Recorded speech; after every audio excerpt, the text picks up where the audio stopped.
Бүгін Алматыда белгілі сарапшылар қатысқан форум өтті. Басқосуда 20 наурызда өтетін парламент мәжіліс депутаттарын сайлауының барысы талқыланды.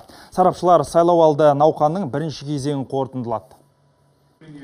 Қазақстан Республикасы президенті жанындағы Қазақстан стратегиялық зерттеулер институты ұйымдастырған форумға еліміздегі белгілі саясаттанушылар, саяси шолушылар мен тәуелсіз сарапшылар қатысты. Бүгін сайлауалды кампания аяқталды, енді ертең үгіт-насихат шаралары басталады. На мой взгляд, этот этап прошел. Саяси партиялар сайлауға дайын. Сайлауға 6 партия үміткерлерін ұсынды. Бұл көп партиялық жүйенің қалыптасқанын көрсетеді. Орталық сайлау комиссиясы күн сайын атқарылып жатқан жұмыстар туралы ақпарат беріп отырады. Республикалық қоғамдық комиссия мен сайлауды бақылауға ниет білдірген халықаралық сарапшылардың қатары да артып отыр.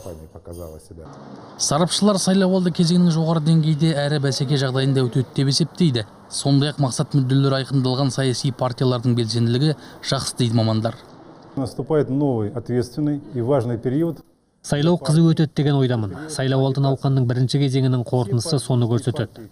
Партиялар өз саяси тұғырнамаларын жасады. Олардың мазмұны көтеретін мәселелер мен әлеуметтік бағыты әртүрлі.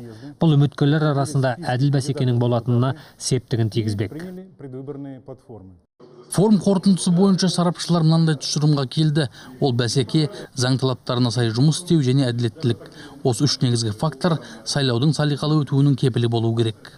Алмас Садуақас, Мұхит Құдықбаев, қорытынды жаңалықтар.